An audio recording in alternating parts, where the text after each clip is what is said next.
If you've seen Andy in his videos, you know that he is someone who is very proactive, very aggressive even in his sales.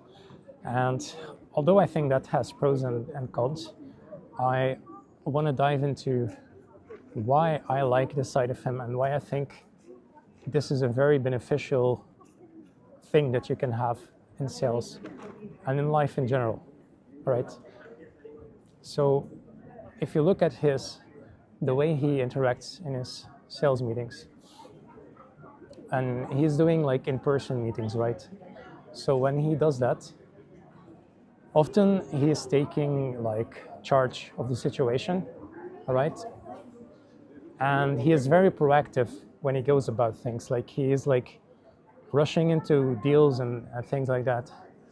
And he's basically, you know, having like a sort of a really strong emotional capacity for leading the interaction, leading the sale. And I think that's super important, especially when you're dealing with like a lot of resistance.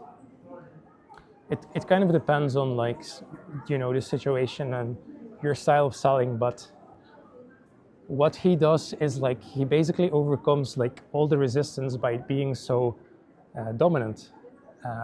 But I have to stress also that he is doing it in a good way, right? Arguably, but when I watch his videos, like I always see that when he is taking charge, that he is also taking care of the situation and the needs of the other person. Because if you don't do that, then you can't really lead the interaction, right? Unless someone is like letting him being talked over, you know, when you're dealing with people who are, you know, maybe like a little bit shy or submissive. I think this can backfire, or this cannot be ethical if you're not sensitive enough with certain people. But that doesn't mean that the approach in itself is wrong. And for example, like in my situation when right now I'm changing my sales strategy up and I'm calling my prospects on a more regular basis. And so in my head, this is like very strong for me, as I feel like I am annoying them, calling them up so much. I know I'm trying to do the right thing. Like I know I'm trying to help them in their business, I'm trying to help myself, but also trying to help them, you know, grow, help making more money. But even though I know that, emotionally it's like hard to justify it. Like it just feels like I'm doing something wrong, calling them up so much because they're annoyed, right? Well, but that's also because I'm not going about it the right way.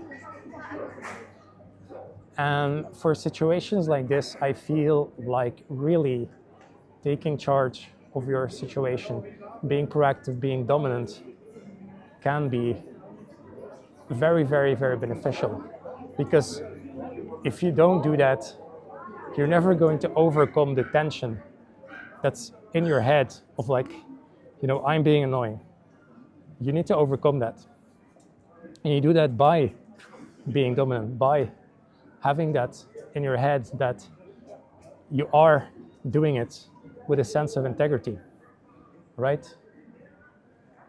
And that's important also, that you have and maintain that.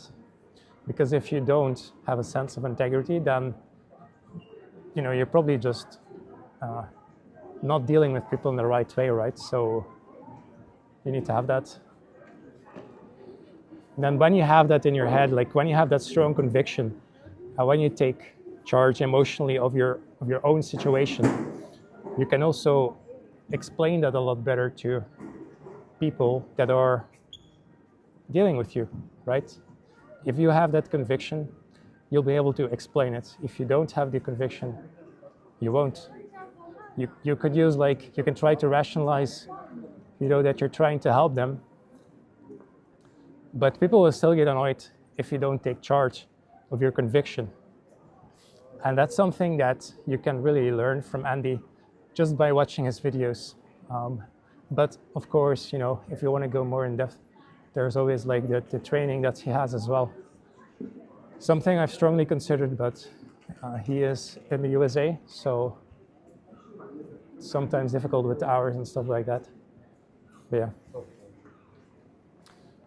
So this is one of like the main things I and many people value about Andy, is that he is very strong in his conviction, in his leadership, and at the same time he has like a sensitive side to himself as well, right? Like he wants to do right by the prospect.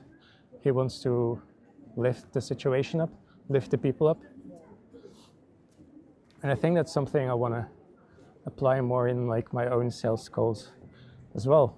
When I'm calling up contractors, you know, I'm always trying to just pitch them on my offer, but I want to try like coach them more as well.